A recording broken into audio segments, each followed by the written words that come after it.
Welcome to Ark 2v2, where two teams go head-to-head in a giant war across all of Ark's maps, competing to be the ultimate duo. Everything from game, map, rule set, and even mods has been decided upon and agreed upon between both teams, meaning that the only thing standing between each team and victory is pure skill. Welcome back to the Ark 2v2. Before we get started, I'm currently trying to make it to 10,000 subscribers, and if you guys could help me get there, that would mean a lot to me, and thank you guys so much for watching. Alright, so last episode, we got into it. We finally got a raid on the other team, and they got away very much scot-free because they ran away with pretty much everything they could, except for Nathan, the only one on, left their PvP player, Jackson. And this leaves us with a possibility. If we can somehow figure out a good way to get Jackson back to our Highlands Cave base, we will be able to kidnap him, maybe even put up a bond for him where Nathan will have to pay resources to get him out, and even if he gets out for free or gets out by killing himself in some way, we will be able to at least keep him from progressing for a long time because he will have to put in the hours getting out no matter how long he waits. So we're gonna try and do that. We're gonna try and find him a way to get him back, but on top of that, we actually did get a little bit of resources from their base because, as I mentioned last episode, our server has 300 inventory slot cap, even though we can carry unlimited weight, which means that while Nathan could carry pretty much all of their metal and stuff that he had spent all day gathering and that we had spent 8 hours waiting for him to get, he did have to leave a bunch of the blueprints and resources and stuff like that, some of the minor stuff, because he couldn't carry all of it at once, and who knows where he teleported to. That could give us insight into the fact that they may have another base somewhere. So we're gonna head back to base, and Nathan already got off, so we don't have to worry about him coming to get Jackson, and we're gonna go back to base and figuring out what we might want to do with Jackson. Maybe build a little cage for him or something, maybe build a quet space, anything we can to get him back. If we can, we may have a great start to today. While we go back and get the stuff ready to go try and kidnap Jackson, I want to talk about pretty much where this goes from here, though. So to start, Nathan got off, which, like I said, gives us pretty much free reign to raid everything. Because Nathan was able to take all their ingots and stuff, we're gonna blow up all their turrets and make sure that we get all of their bullets and also kind of block them from building back up again. People may be confused by me saying, well, how did he leave Jackson? Because Jackson was obviously off. First of all, he tried to call Jackson like 12 times, and he woke up the next day to a bunch of FaceTime calls. But what I mean by that is he could have killed Jackson so that we couldn't do this. And I told him that if he ran and he left Jackson, that there were going to be consequences. I just don't think he knew what I meant. But we can go raid. They have 2 generators. They still have 1 up, actually, that we need to blow into, and then we can take all of their bullets, and that's actually going to up our defense quite a bit. Aside from getting Jackson, we are going to actually get quite a bit of stuff from this raid. Past all of this raid, though, Nathan must have teleported to somewhere. Now, he could have teleported, like, we have the Berry teleporter and a couple other teleporters, the obelisks. He really could have just teleported to Red Ob, hid in a bush somewhere, and logged off with all their stuff, but I find it highly unlikely that they don't have another base if he was able to figure out a place to teleport to that quickly, which makes me think that while they're off, we may be able to go look for their other base. Now, we do not have anybody to buy this information from like we did the last one. We have nobody that has any clue on the server where this other base might be if there is one. So if we are going to go find it, we're going to need to actually find it ourselves, and it's probably a little small base hidden just in case something like this happened, but we may be able to go find it. So if we can go find that, we have the opportunity to get all the ingots that we missed out on and even maybe kidnap Nathan for running away like a little bitch. So other than that, the only thing that we can really focus on is making sure that we don't get raided, counter-raided, that Nathan can't get Jackson out without paying if we do get to kidnap him. And other than that, it's pretty much just going back to building up if we can't find them, because again, this is not over. This is just the first raid of the server. They're going to build back up very strong. If we can find that other base, we have a couple options to follow, but for now, it's just build back up as quick as we can. If we do find their other base, we can pick. Do we want to raid it, or do we want to just know where their next base is probably going to be built, leave it there and let them build up so we can take the resources? I don't know, but we'll have to find it first. For now, in the meantime, let's finish raiding them, count all the stuff that we got back from them, and then take it back to base, and then we'll figure out how to get Jackson. While I finish raiding their base, Jake is building an actual prison in our Highlands base cave, which is kind of dope because we didn't really have a use for it up until this point, and I'm going to continue raiding and finding everything that I can. From what it looks like, Nathan pulled their fabricator, and that's what he left with, along with probably their industrial forge. What he did leave, most likely because of the amount of slots that it took up, was the spark powder and charcoal inside their chemistry bench, which again ups our defense a significant amount compared to where we're at, because we really don't have that many turrets. We're kind of banking on the fact that they can't find our base to hide from them, and even if they do, that they won't be able to get anything in to raid it with. So that's kind of nice, but we will have something now to kind of put up the decoy of our Highlands base. We'll have something to kind of defend it, so that way you won't really be able to tell that we're not built there. Jackson will be there, and for those of you asking, well, how will Jackson not know that he's there by just opening his map. If you have someone in handcuffs, they cannot open their map. I'm pretty sure the only thing they can do is whistle. So we're gonna put him in Highlands Cave. Now, we even thought about taking him all the way to the Desert Puzzle Cave, but there's one problem with that. In the case that Jackson dies, which it's unlikely, but he could, if he dies before somebody comes to pick him up or buy him out, then he will have his X on the map and be able to see where he died at. So if we put him in Highlands Cave inside of a metal cage where he cannot see out of it in any direction at all, and he hears dinos and stuff all around him and forges going and all that kind of stuff, he is significantly more likely to actually believe that we were built in there in the case that he does die, which means now that even if he does die, we get something positive out of it. They believe more and more that our decoy base is our real base, because if Jackson sees that that's where his death is, and like I said, he hears all the stuff of a base going on around him, there's no reason for him to think that we're built anywhere else. Alright, yeah, you just need two, just 35.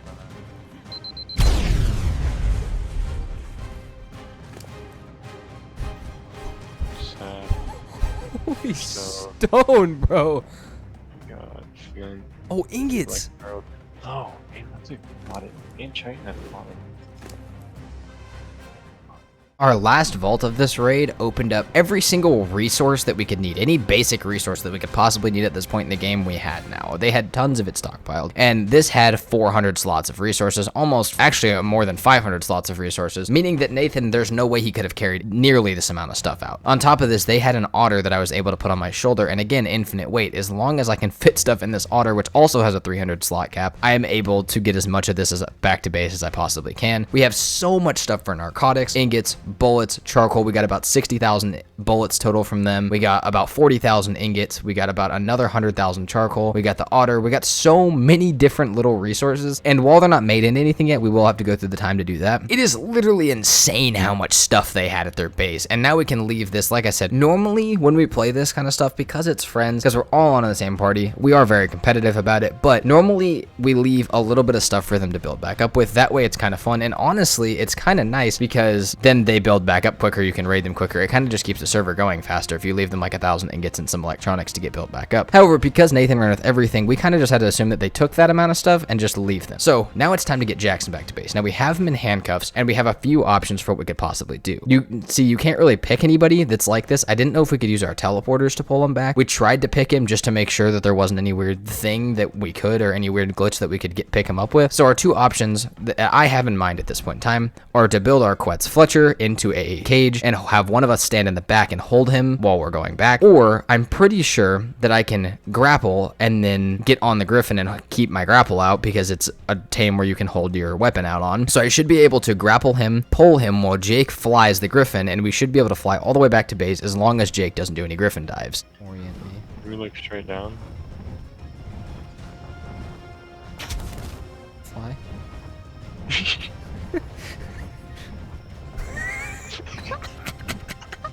Please tell me you're recording Yeah, this. oh, of course. Should I dive? Or no, I don't want to. No, probably not. You keep an eye on our 50k electronics. I'll be back.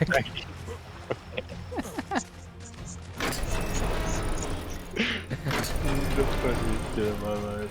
Now, if you just heard me and Jake absolutely losing our shit, but behind that, you probably heard me say 50k electronics. Now, what does that mean? Well, that's how much we're going to set their bond at, Jackson's bond at. Now, if you don't understand why it would be nearly that high, it's because the person left is Nathan. And as you guys probably just saw, 8 hours of grinding for Nathan. Nathan probably got 300 slots of metal and pearls and other stuff with him, along with all of those ingots that were still in their vault, and all of the other stuff that they have is literally going to be light work for Nathan specifically, because he's just going to get on the grind anyways. And so we're going to make sure that because he decided to make us wait 8 hours just to run with everything that he collected, that we were going to get some of it, because he probably had about enough stuff for 50k electronics from yesterday's resource run. Now, of course, they don't have to do that. They can just try and break Jackson out, or Jackson can die inside the cage if he really wants to, but the quickest way that they could probably get him out would be for Nathan to just quickly grind those, and Jake's going to be on to watch him. So inside of Jackson's metal prison, which I'm going to go ahead and finish building, Jake made the stuff, some of the stuff for it, but he didn't actually actually build it, we're gonna go ahead and set him a little thing in there that says bond 50k electronics, and if they offer to give it to us, then that's fine, we'll let him out. But if he doesn't, he's gonna have to spend the long way out, and Jake's gonna sit there tomorrow while he's on and try his best to keep him alive for as long as he can, though at some point he will probably die or escape. So like I said, as long as we can keep him alive is perfect. But for now, we're just gonna get this built up, build him a little cage, and just see how well we can trap him, and also kind of make a joke out of it. Maybe we'll make him a jumpsuit or something, just because I want to embarrass him as much as possible. On top of that, the reason we're also doing this, other than just Nathan running, is they were absolutely talking so much shit today in our Discord that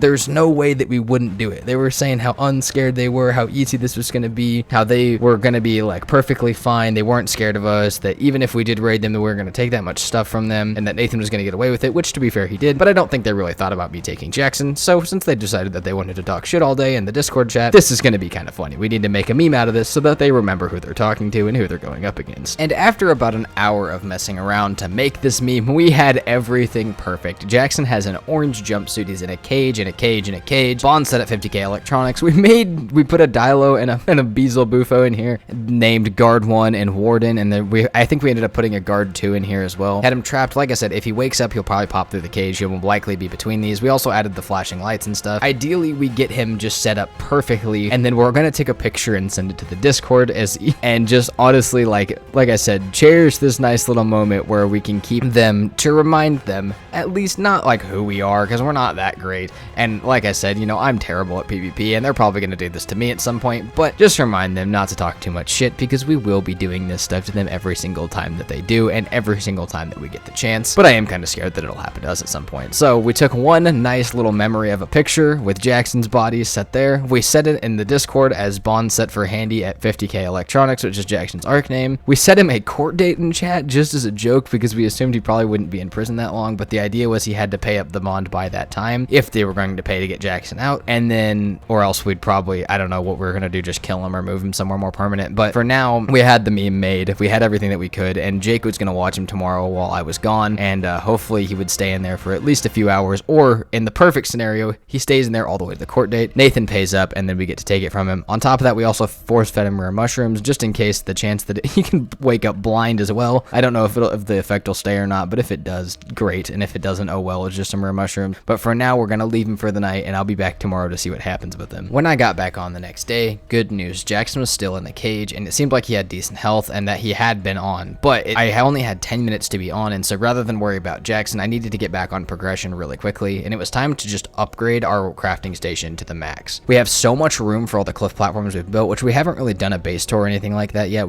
I honestly probably should, but we've probably built 30 cliff platforms around the edge of this. We're planning to put foundations and extend them all the way across, but we need more storage, more crafting areas, and a lot more just ability to just start pumping out as many things as we possibly can, because we have all the resources to do so now from yesterday's raid. But like I said, Jackson is good for now. I only have 10 minutes to be on, so hopefully when I log back on later, Jackson will still be in that cage, because about by the time I log back on is when the court date will be set, and Nathan will either pay up or we'll take him to a more permanent place, maybe out in the desert or something like that. But for now, I just have the time to do this, so we'll get back on later and see what happens. Now, because Jackson had already been back on, and that they were probably planning, Jackson knew he was in the cage, there was talk in the Discord about them raiding us or possibly getting us back in some way, and literally the worst thing that I could think to possibly happen was they get through the couple decoy turrets that we have, they blow through the gates, and on the way of pulling Jackson out, they kill everything that we have in there, which is most of our dragon breeders, our quets, and a bunch of PTs, as well as RGs, as well as Jake's Griffin, my Griffin, and a bunch of other dinos that were just stacked in there. So I went back,